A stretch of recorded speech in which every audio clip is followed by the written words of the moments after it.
Hi everyone, we're going to evaluate the given integral by substitution. Let an x equal 2 secant of theta, and we're going to sketch and label the associated right triangle. So this is what they gave us. So we know that dx is going to equal 2 secant theta tan theta d theta. Now the reason they're giving you this is because it has this form. So for this form is this one. And so we're either in quadrant 1 or quadrant 3. And we can proceed from there.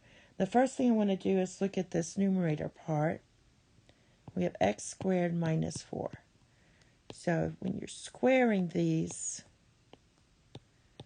let's rewrite this. So when you square the x, you're going to get 4 secant squared theta.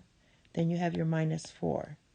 Now if you pull out the 4, you're going to get 4 secant squared theta minus 1. So that gives you, pull out the 4, you get 2. And this is tan squared. So I'll do that. Tan squared of theta, which equals 2 times absolute value of tan theta. Now, since we're in quadrants 1 and 3 here, our restrictions, tan is positive there. So that means we can take away the absolute value sign. All right, now let's go ahead and fill this in. So our new integral is going to be, the numerator is just going to be 2 tan of theta. Our denominator is just x, which is 2 secant of theta. If you just look at the x part. And then our dx is this. So that's going to be times 2 secant theta tan theta d theta. So simplifying this, these two will cancel. So basically, what you're going to have is 2, you can pull out the 2 here. Let's pull out this 2. Let's change colors here. Let's do red. You pull out the 2, and you basically have tan squared theta d theta. All right, so let's rewrite this again. And for tan squared, I'm going to write that as secant squared theta minus 1 d theta. All right, now we can integrate it. So we know that the antiderivative of secant squared is tan. So that's going to be tan theta minus the antiderivative negative 1 is just going to be theta. And then you have plus c. Now, you can't leave it like that because we started with x. So let's draw a triangle.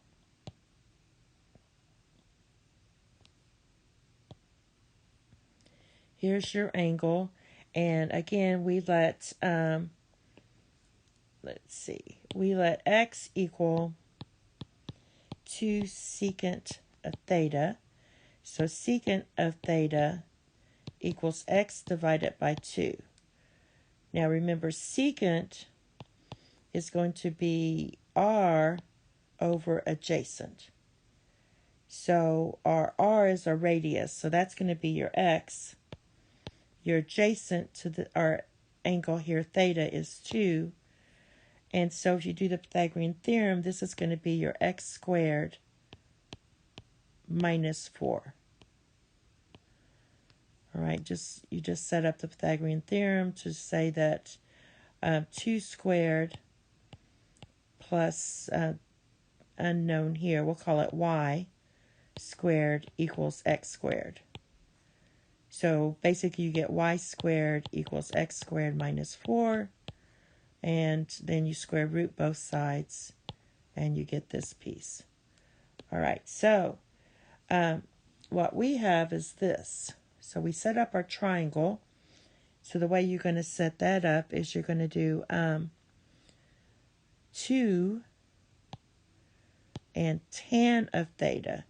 So tan of theta is opposite over adjacent. So that's going to be square root of x squared minus 4 divided by 2. Then we have minus your theta. Well, again, your theta is just going to be, so we have x divided by 2 equals secant of theta.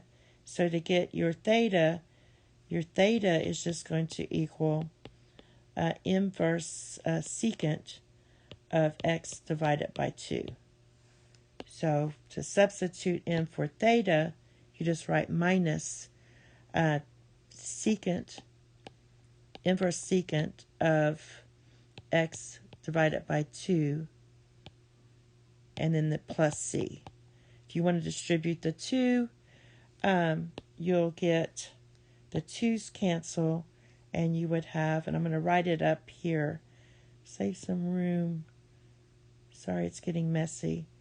The 2's cancel, so you get square root of x squared plus 4 minus 2 secant inverse x divided by 2 plus c, if you want it to simplify further. And that's it. Thank you. Have a nice day. Bye-bye.